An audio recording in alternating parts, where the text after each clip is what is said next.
What's up, guys? Today I got a very special guest straight from Kentucky, my guy Jake. He's actually one of the first students I ever had on our weekly coaching calls, and honestly, he's definitely probably the top 5 that has had some success. So he came down so he can share his story and give you guys some tips on how you guys can get started in real estate investing.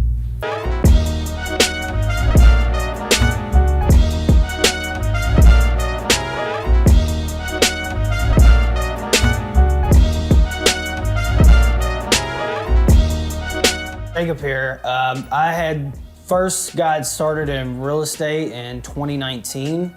I had recently just got off of house arrest actually, and I was, 2 or 3 months into real estate. So I started off driving for dollars.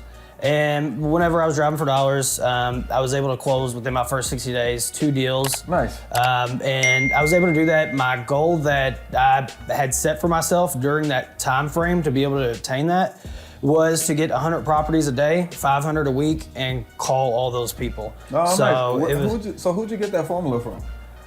I just thought 100 a day was a good number. That's good. That's good, because most people, like when they start driving for dollars, they'll pull like 10, or they'll do like 20 and they'll think, oh, I did that. Yeah. But you said I'm gonna do 100 a day. Like, what gave you that mindset to do so many? Well, I heard a lot, like, from the research that I did, because I did like 3 or 4 months of research before I started jumping into it full force, and I just kept hearing the saying, it's a numbers game. It's a numbers game. So, and then I heard the statistic, I think it was from Sean Terry. Yeah. That his wholesaling team was, like, on average for outbound marketing, like 1 in every 25 leads was a deal. Nice. So I knew that if I had 100 people, that may only be 4 or 5 leads. So I just wanted to do as much as possible and then just kind of figure it out from there. But I knew that I had to get a lot, For sure. Because, there's a lot of people, whenever you call, they might not answer. And they will not pick up, or you might have the wrong number or something like that. So out of those 100 people, when you get their phone numbers, you might only have, 10 to 20 that you actually contact. And out of those 10 to 20, you might have 1 or 2 that are interested. So I just knew it was a numbers game, and I knew that if I wanted to get a deal sooner than later, that I needed to be able to get as many prospects as possible to call. I like this. So before you actually started marketing, had you done any like sales jobs, or what did you do for work at that point? So I was actually working at a factory job, because like I was telling you, when I was on house arrest, I needed a job just to work and do things. So I got a job, and like forklift or? It was a metal factory, actually, because it was like one of the first places I found, and I was like, whatever, I don't really care right now, I just need something. Yeah. So it was a metal factory, and I literally would just pick up one piece of metal, put it on this thing, press a button, grab it, put it on something else. So it was like a very repetitive and boring job. Yeah. And so during the time when I was working, like all day, just listening to podcasts, YouTube videos, and just trying to soak in as much knowledge as possible. That's what's up. So I asked you that because it almost sounded like you had like a beast mentality. Like, because a lot of people will ask me like very small questions, like, what should I respond to the seller? Or, they said this, what should I do now? Or, I don't know how to do this spreadsheet. But in the business, like, you really can't let that kind of stuff hold you back. But it sounded like you just jumped over it. Like, what gave you I'm just gonna keep doing it until I get it? Well, at some point, everybody's gonna fail. Yeah. But it's not really a failure if you keep going and learn from it. Yeah, right. So everybody's gonna mess up at some point. Everybody's gonna have some things that don't go right. So I wasn't really worried about that, because I knew it was gonna happen, and I was just gonna learn from it. Because anything you do, like, just growing up, like, just like anything from basketball to school or anything, like there's times where you don't do good, and then there's times where you do good, and then you improve over time. So I just know that I'm not perfect, and I didn't really care if I messed up because I don't really care what other people think or That's say what's up. or anything like that. That's what's up. So 60 days in, you do your first deal. How much money you make? The first deal was for $4,500. 4,500. Nice. But the next deal was for $15,000. Oh, nice. Yeah. That's what's up. That's Yeah. what's up. Now, well, let's break this up real quick. So took you 60 days to get your first deal. How long to get your second and third? So the first two deals closed within the 60 days. So I got one deal under contract. It was actually the fourth day. It was just crazy. Fourth Nice. day wholesaling. I had like 200 or 300 properties. I called the guy, and actually during that time, whenever I started, I was taking Tony, the closer. Yeah. He had some like he had like a master class, and I was in it Yeah. with like a couple other local people. Yeah. And the way he taught it, he's like you can do it virtual. You can walk up deals over the phone. He's like, but if you're not a salesperson already, you're not going to be good at that. So you need to go to every single appointment that you can. You need to meet as many sellers as you can in person. You need to meet as many buyers and talk to as many buyers so that you can get the practice. Nice. So that's what I did. I never gave anybody, when I first started at least, that's what I did. I never gave anybody an offer over the phone. Talked to them, built rapport, made sure that they were like actually serious about selling. Yeah. I'd see kind of where they were at price range, and then from there, I'd just set up an appointment and go to their house. Yeah, that's what's up. I don't know why I've never slowed people down to say that, because I always go straight to stay in your seat until you get the deal on the contract. But now that you say it, I think I did a lot of my first deals were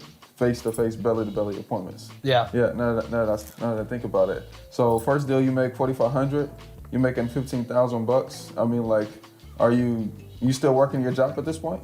No, so actually the day I got off house arrest, I quit my job. Because I was just like, this isn't for me. Like, I always knew that I wanted to work for myself or own my own kind of business. Yeah.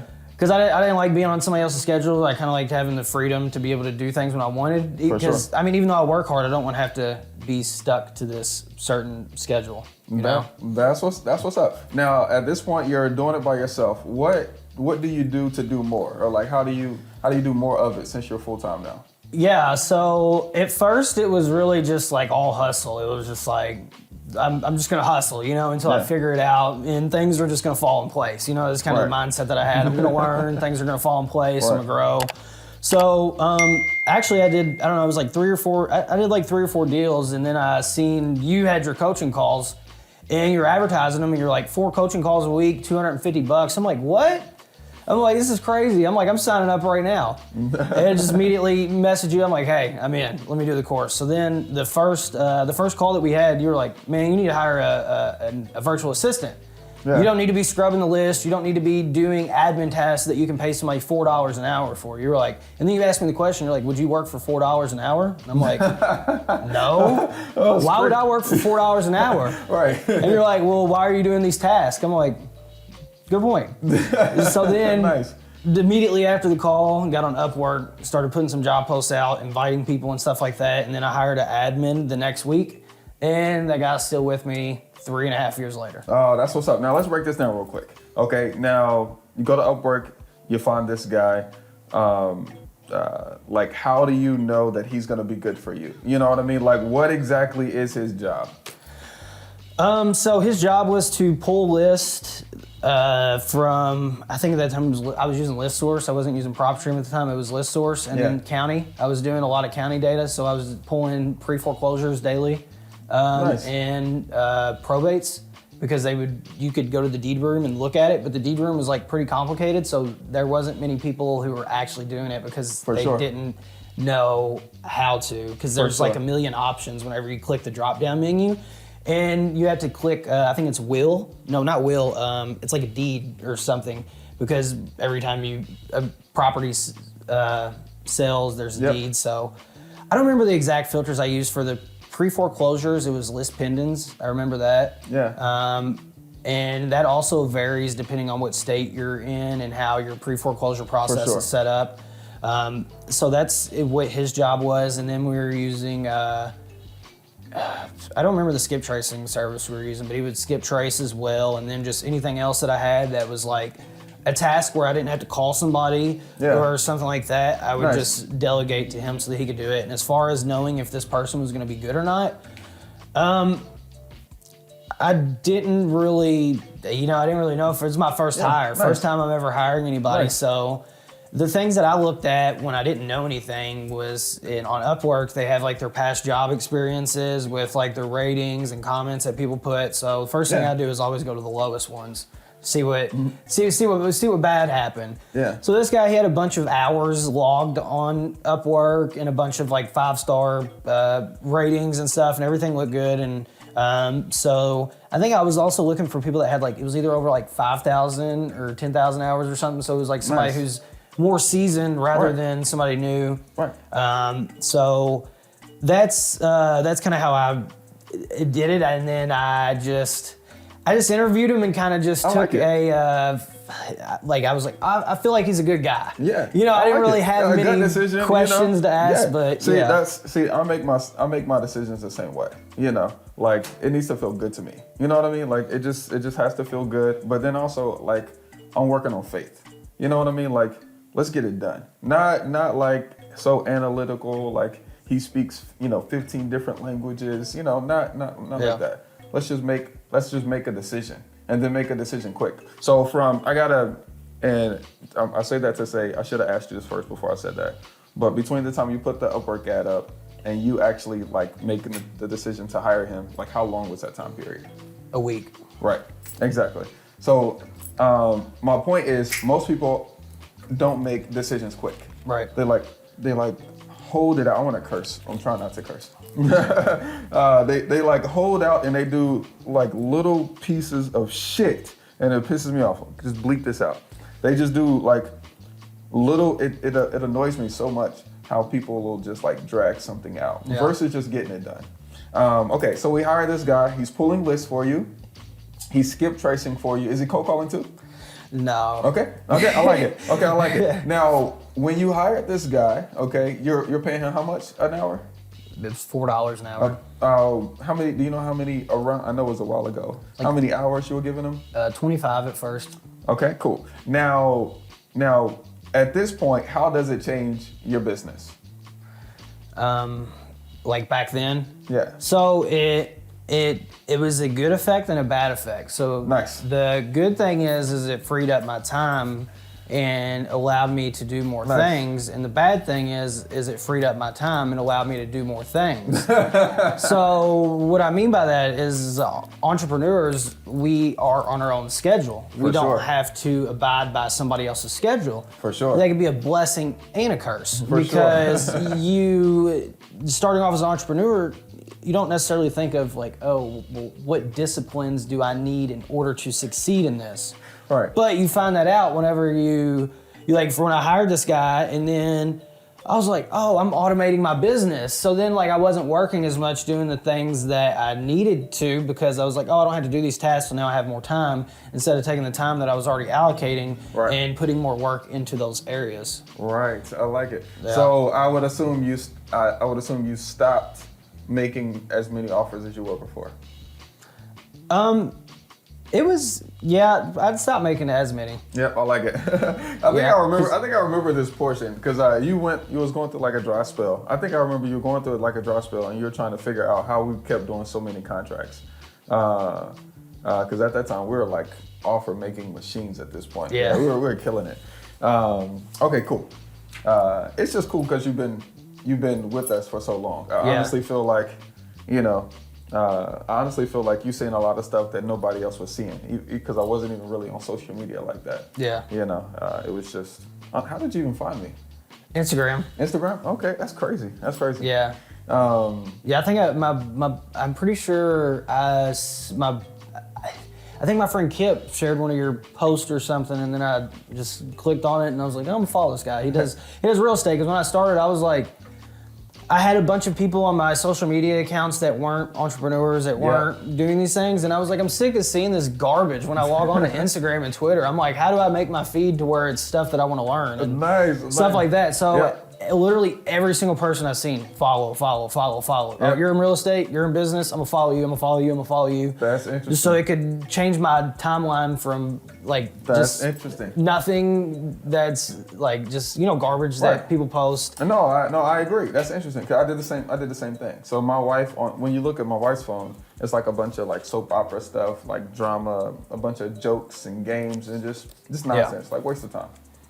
But when you look at mine, it's like people that are like positive. Like on hers, I hate looking at her phone because there's always a bunch of negative BS, like news and just conspiracy stuff. Yeah. And it's just like, why? Why does that even matter? But my stuff is like affirmations and like information. Yeah. And it's always something to learn. So that's cool. I definitely think everybody should be doing that. So if you want to change up your circle, you want to change what you see, cut off the people in your Instagram that are posting the negative stuff. Yeah. So just speak to that real quick. Like, is there anything that you used to do that you don't do anymore that you felt like helped you grow, or even the stuff that you may have cut off but didn't help you as much as you thought it would? Certain people, I would say, whenever you go into entrepreneurship, Yeah. you can't really hang out. It's not like you can't hang out with people who aren't entrepreneurs, but you can't For hang sure. out with people who aren't trying to consistently make themselves better. For sure. So a lot of my friends, they have 9 to 5 and salary jobs, but they're constantly trying to improve themselves. So Yeah. that's one of the things I would say. You got to cut people off. It is what it is. It is at the what end it of the is. day. Yeah, no, I agree. Yeah, no, it is what it is. Especially if you hang around them a lot. Yeah. Especially if you hang around them a lot. One of my good friends, he's like a movie buff. So anytime Yeah. we hang out, that's all we're doing is watching movies. And so I had to stop that because we're just wasting time. Yeah. We're just wasting time. Okay, so just to continue your journey, so you hired this first guy. And at this point, are you doing more wholesales or are you getting into like the investing side? Because I know you do some flips now. Yeah.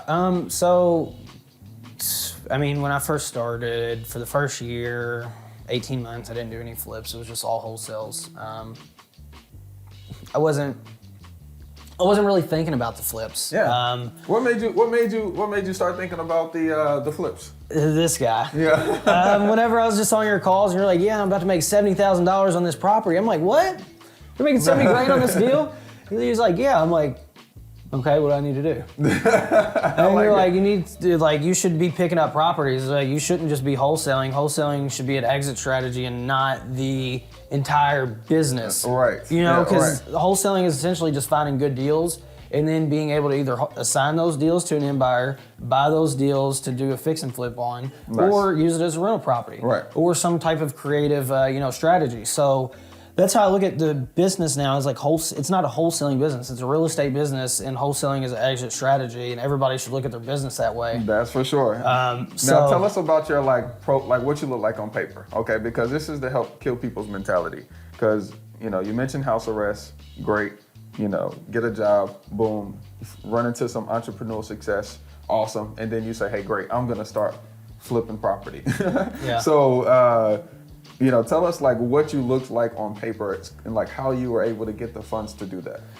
Yeah, so my dad was a contractor, so he was helpful with being able to look at a property and be like, oh, this needs work done to it, this needs work done to it, this needs work, this is kind of what you're needing to look at to fix. But other than that, I didn't know how to accurately estimate a rehab, and Yeah.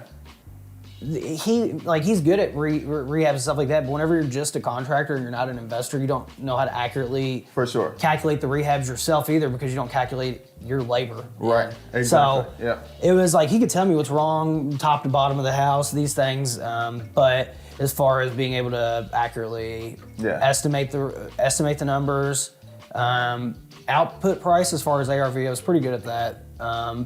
And so as far as on paper, my first few deals I didn't do with a hard money lender. Yeah. I actually went out and looked for private investors. Nice. That if I brought them a deal, they would buy the property with their funds, use their funds to rehab it, and then we sell the property.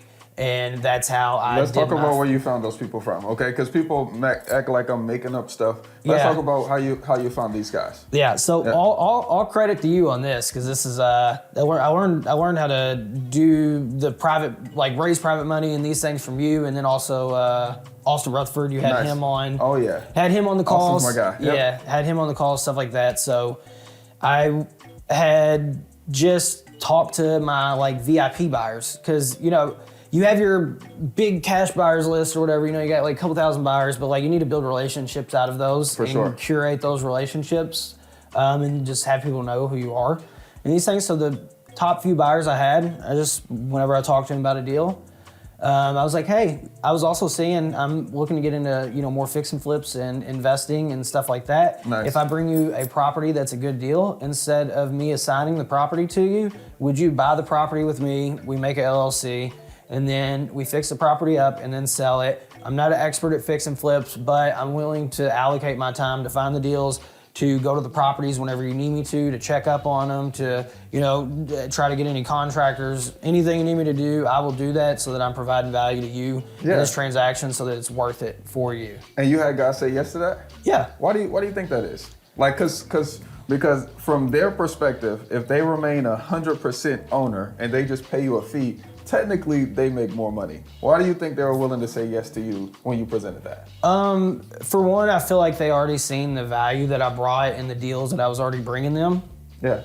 And then also, you either have time or money. Yeah. You know, Right. do you have Right. more time or do you have more money? So Right. these guys, they have more money than they do time. Right. You know, they're in their 40s, 50s, stuff like that. They've got like, a full family. You know, they're more relaxed. They want to, they like real estate. They love it, but like they would rather have more of their time For sure. than the money, because they have a lot of money, so they can make a good return on all their money. For sure. They are gonna essentially make more money by partnering with me than lending me the money. Yep, that's for sure. I totally agree. Guys that make a lot of money already, they don't want to learn how to make more money. You Yeah. know? They just want to learn how to put their money to work. You Yeah. know, that's always the go-to. Now, so your top guys start investing with you. Okay, just to help everybody understand, give me like a case study. Okay. You know, when somebody gives you money to buy a deal, like give me the case study, like the purchase, how you're making money, how it benefits them, how is it structured? All right, so I'll go over the first one that I did. I remember this 156 3rd Avenue, Shepherdsville, Kentucky. Nice. So we had this property. I had it under contract, and we got it under contract for $33,000. And it's a 2-bed, 1-bath property, 720 square feet, and it's in a flood zone. It's worth, I don't know, $110,000. Nice. It's a great area, but it's in a flood zone. So it's like a great area, but it's like these 3 streets are like the worst 3 streets there. Yeah. But still decent area. So I got it under for 33, and I don't know, I estimated like 20, 25,000. So I talked to 5, 10, 15 cash buyers that went out to the property. Nobody wanted it. No, And because of the flood zone. yeah, flood zone, Yeah. and the yard was like, the grass was like this tall, so that automatically gave a bad impression. Yeah. And then also as well, the people who were living there were, like, they were the owners, but they were a little harder to deal with, and For sure. they had their own things that they were dealing with at the time and stuff. So that also, like, kind of, I feel like maybe played an impression to the buyers whenever they went to go look at the property. Yeah. So I was like, I'm not just gonna let this deal go. Like this For deal's, sure. I'm like, this deal's getting closed. Like I know this is a good deal. Yeah. So that's a then perfect point. I called one of my buyers, and I was like, hey, I have this deal over here in Shepherdsville. I was thinking about wholesaling it. I've showed it to a couple people, but they weren't really interested because the grass was tall and it's in a flood zone. But here's the numbers. I'm having it under contract for $33,000, and I think the rehab's somewhere between 20 to 30, but I'm not an expert. I'm Yeah. like, here's the pictures. It'll sell for 110. If we put 30 into it, we'll be in for 66. Sell for 110. Factor in 8 to 9% for closing costs and commissions whenever you're buying and selling it. Yeah. So let's just round it up to 10%. So 11,000. So we're at 99 now to 66. I'm like, there's like 33 grand there that we can make. Right. Give or take. Some. So I brought it to him, and he went out there and looked at it with me, and he was good to go. Nice. And he wanted to buy it, and I asked him in particular because I can kind of sense like what buyers, like what properties, and I ask them what their criteria is, because I'm not going to bring a property to somebody if they don't like that area at all. Like For sure. it doesn't make sense, because they're automatically going to get a lower offer rather than somebody who owns a property 2 streets away. For sure. So this guy, I knew he liked cheaper properties. I knew that he liked smaller rehabs. And I knew that he liked the area. So I was like, he's probably a perfect guy to talk to. Heck, so like 50-50 or like him just lending and getting 50-50. 50-50. Okay. Yep. So how does it? So what is it? You got the deal on the contract. He says yes, I'll do the deal. What happens next? So we set up closing, and we had to reschedule closing like twice because the people were going to be out and they weren't out. So Yeah. then we had to figure out a place to help them move. But did you guys do like an LLC together, or did you just keep it on two different LLCs? We put it in a trust. Okay. So we didn't have to set up an LLC and have the fees occur. And then if it was in a trust, it was more secure. And we went to the title company, had our attorney draw up a trust paperwork for free for us. Nice. I like it. Yeah, I like it. That's it. Yeah. Whose idea was that? Yours or his? It was his. This guy's actually very smart with Yeah. asset protection Nice. and trust and these things. And I've actually made a decision myself. I'll never buy a property in an LLC again for a fix and flip. Yeah. But if I have to, for example, if I buy one with a hard money lender and they require it to be an LLC rather than a trust, because most lenders won't lend against a trust, sure. just put it in the LLC and then transfer it to the trust after the closing right away. For sure. No, I like that. I like the trust better too. Actually, I'm trying to restructure all of my stuff so that the trust owns the LLCs, and the Yeah. LLCs, of course. You know what I mean? So then people can't find you either. Yes. And so I'm going through that whole estate process now. But that's what's up. So you guys own it 50-50. Now, at the day, I want to break this down so everybody can understand. So there's a $30,000 rehab on the day of closing. Like, do you assign your contract to the trust, correct? Do you charge a fee or no? No. Okay. So on the day of closing, the trust owns the property. He brings the money to closing. How does he give you the money for the rehab, or does he find the contractors? What does that look like? And this is your first one. So, Yeah, this is my first one, so I don't know. He just had the money in his bank account, and we had I set up like a little Google spreadsheet, and Nice. anytime we spent something, I would just put it in there. So then we had track of it. But I think I missed a few expenses along the way. Of course. Yeah. It's tough to keep up with all of them. Yeah, so we did. That's how we kept track of it. It was all in his bank account. So it was like I kind of, I had to go to him to get like things approved and these things, as far as that goes. Right. So, and I just want to make it as easy as possible because most people make this difficult. So great. Your guy says, "Oh, I'm gonna do this rehab." You go find the contractor and you get your estimates. You bring back to your guy and say, "Hey, look, these are the estimates that I got. Let's start the project." Your guy gives you the money. You take it to the contractor. They start. Yeah, so he actually had a lot of contractors already. Okay, nice. That he liked to use for certain things. So when we did the clean out, I found the clean out person. It was some guy I went to high school with, Yeah. and he was like, "Yeah, I'll do it." And then so we had a dumpster out front, cleaned it out. I actually helped him. I went by the property and he was cleaning it out, and I helped him for a couple hours because I was just like, "I'm here, why Yeah, not?" for sure. No, that's a part of the memories because I've done demos. Yeah. It's like it's a rehab. It's yours. You may as well jump in there. Yeah. But no, I like to paint that picture though, because most people are like, when they hear that we did something, they don't realize how simple this is. This is not like some math algorithm or something. It's not like you're coding computers. No, it's not hard at all. We're just talking to people and coming up with an agreement and making shit happen. So I appreciate you breaking that down. Now on that particular deal, you guys did end up selling it? Yeah, we ended up selling it. It took like 4 or 5 months for the rehab, which it probably shouldn't have took that long, but it was the first one. And the guy I partnered with, he has like a bunch of other properties and stuff, so he's always got a lot of projects going on. So it took like 3 or 4 months to finish, and then it took like 3 months to sell because we had a buyer initially back out. Yeah. So then we had to get Always. another buyer in. Always.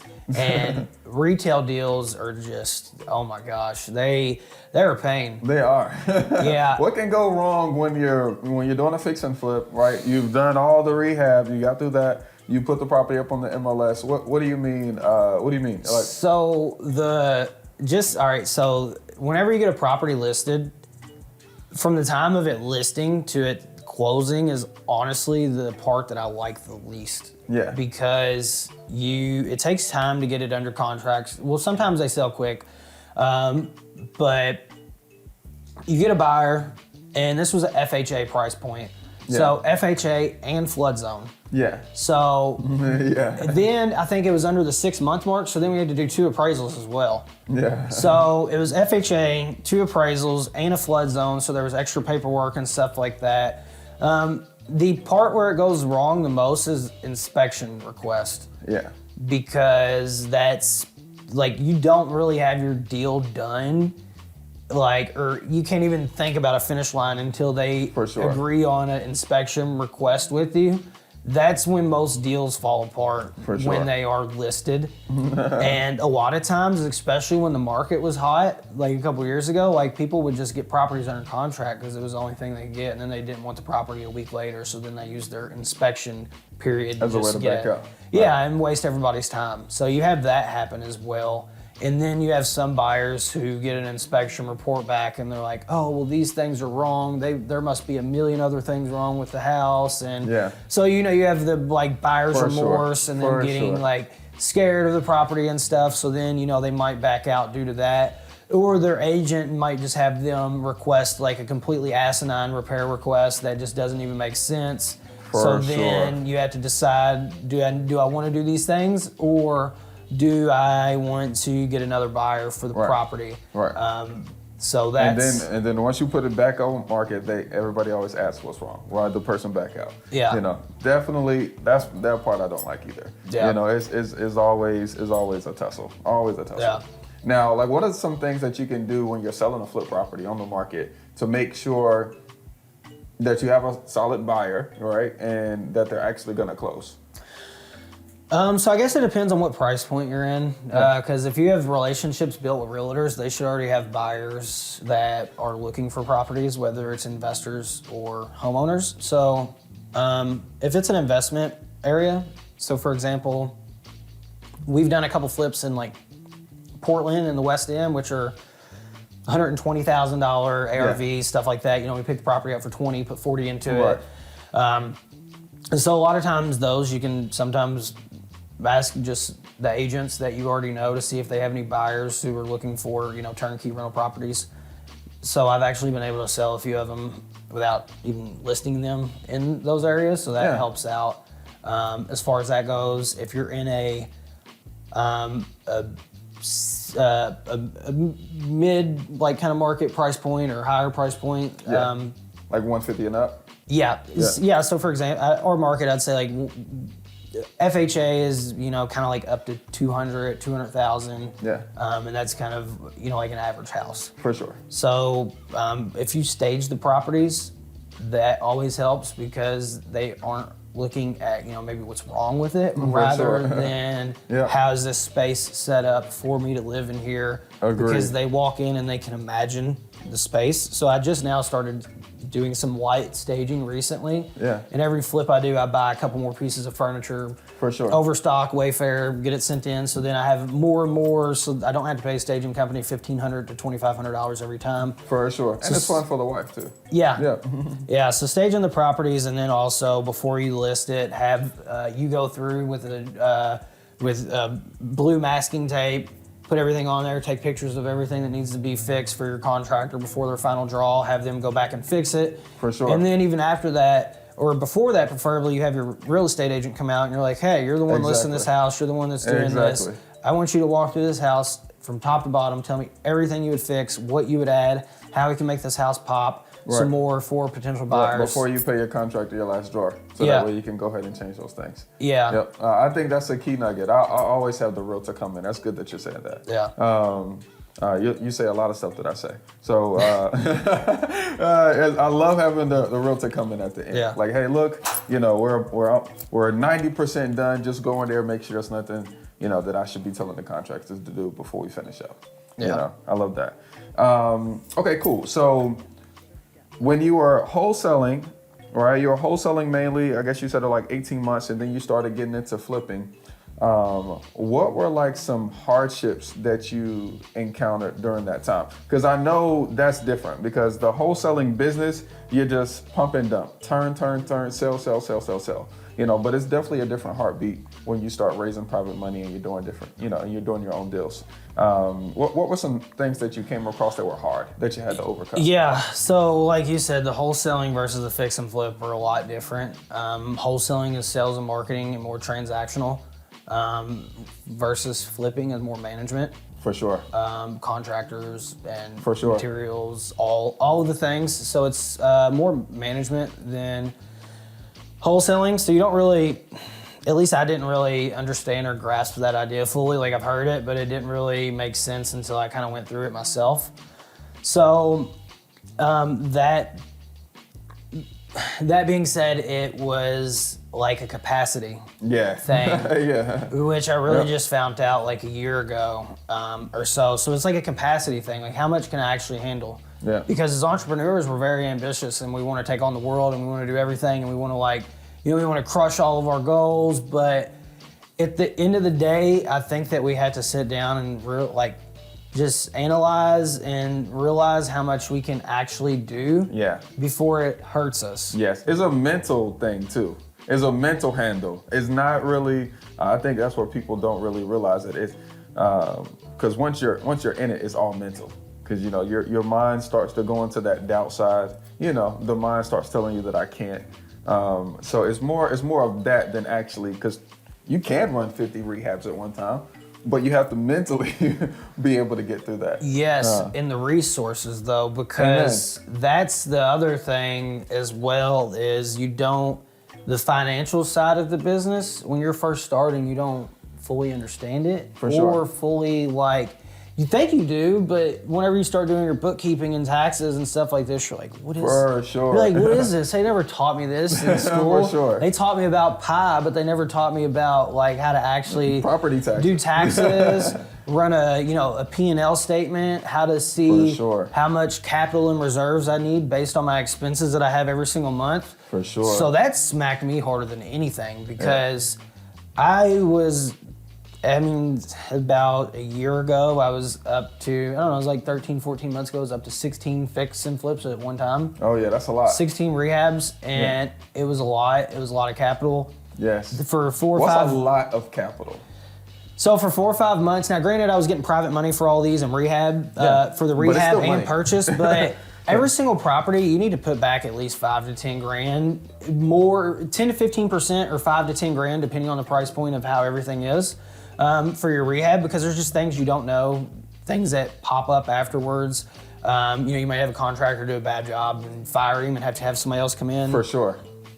So also electric every month, gas every month, Right. water every month, Right. Dumpsters. insurance, dumpsters, property taxes, cutting the grass, Right.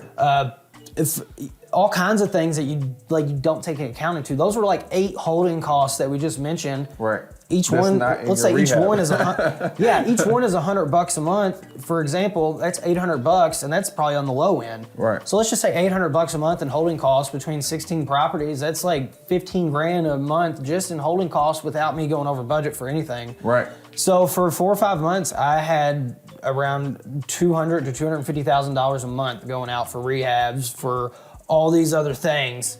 And it was crazy. Amazing. It was chaotic. Amazing. I love it. I love it. See, yeah. that's absolutely like inspirational, because like when people are looking from the outside in, they see it, they want it, but they don't know what it takes. Yeah. Okay. Then even fewer people are actually willing to go for it. You know what I mean?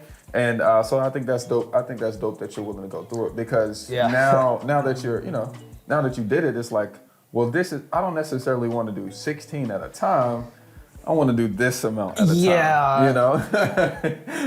Yeah, so it was like fun buying the properties. It's fun fixing them up, seeing the before and afters. Like you said, I don't want to do 16 at a time. Yeah, me either. Maybe not ever, and probably not ever again. Right. Honestly, not single families, because you come to a point to Amen. realize that do I want to do more of one thing? Okay, so do I want to flip 16 single family houses at one time that are worth 200,000, or would I rather do 3 or 4 big developments that Right. can yield me a lot more and Amen. not be as much time? Amen. So that's kind of where my mind frame is going now. So at this point in time in my life, like 3 to 5 rehabs active at a time. For sure. Is the most I'll do, and that's what my dad being like my GC. Yeah. You know, it's like even Yeah. those projects I don't even spend much time on, but there's still time allocated. You know, you have to do your phone sales, you have to order materials For still. sure. You have to, you know, do your draws, expenses, everything. So it's a lot, you know, and if you're Yeah. not tracking your expenses properly and these things you have to on your flips. You have to. yeah. Because money goes. 40 grand is nothing to a house. No. No. That's for real. I love it. And I absolutely love the fact that you got your dad in too. I think when you mentioned that on the calls, I don't remember if we had any conversations about that or if I had any feedback about it. But now looking back on my experience, like my mom is the best thing smoking for our business. You know, like she, where I'm sure your dad, he's good at things that you're not. Like my mom is strong where I'm weak. And I didn't even know it until we got to a point where I couldn't handle whatever Yeah. I couldn't handle. And then that's when their strength, where you're weak really shows out. Yeah. So I think that's dope that your dad is helping out with the GC part. Yeah. Okay, so now let's talk about where you are now. Like what your goals are that you're trying to accomplish, and then like what's your plan? What's your plan to get there? Yeah, so my goals right now, I stopped doing all outbound marketing because whenever I was doing all those flips, I had 16 flips going and also had 14 employees. Yep. So I don't even know how I was breathing or eating. You know, like I don't even know how I had time to do anything. Amen. And it was honestly probably like the most stressful like 13, 14 months of my life. Yep.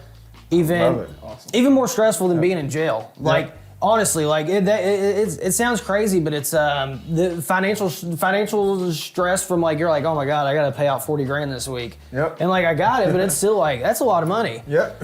I love So it. Absolutely love it. That and just not having the time because then like what I also learned is like when I'm doing that, it's not only affecting me, it's affecting my friends, it's affecting my family.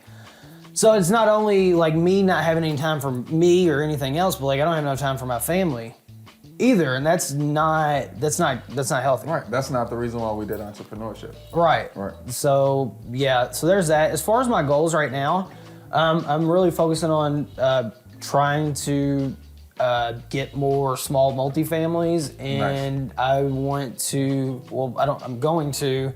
I'm starting to meet with like commercial investors in my area so that I can start to find more commercial deals. We've actually got a commercial office under contract right now. Nice. That we got under this past week. So that one should be pretty decent deal. Nice. So we're looking for more commercial stuff and we've actually got like a little gas station in the middle of nowhere we're actually about to put under contract today for like Nice. $5,000. Nice. That's what's up. So I mean, it's like in the middle of nowhere, but we should be able to sell it for like 25 or 30 pretty easily. That's what's up. Because there's a Family Dollar across the street as well. So we are in the process of getting more into commercial. We're not like hopping head first and like ditching everything that we have because we're always still going to run the residential side of things. Right. And inbound marketing is where I am putting my focus at now. Now, inbound. Tell me what those are. SEO and our Facebook ads are starting this week coming up. Yep. Finally. So we are going to run like 4 different Facebook ads, split test them between videos and different Nice. marketing methods, such as like they watch a video, whoever watched the video for over 15 seconds gets retargeted with this other ad. Nice. And we don't do outbound marketing, but we still have a ton of data.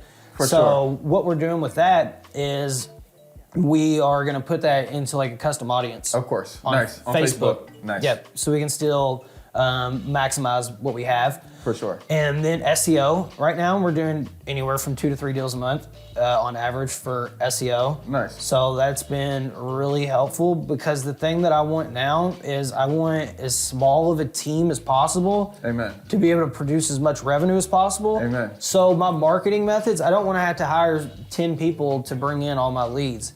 I want to hire admin, well, not even hire admin because I already have one, but have my admin run the Facebook ads. Right. and then we do our SEO, Right. and that's it. So whenever the leads come in, it goes to our sales team, and then we're literally just a sales and marketing team. Like I'm not managing like a crap ton of people, in these things. So it's more of a lifestyle thing for being able to have more time, more net profits, and lower expenses, For so sure. that my For sure. business can be more sustainable. Because I don't want to have it to where I have $250,000 going out each and every month. For sure. Yeah, I like what you're saying, because like I'm down, like right now we're doing maybe like 4 to 6 deals a month.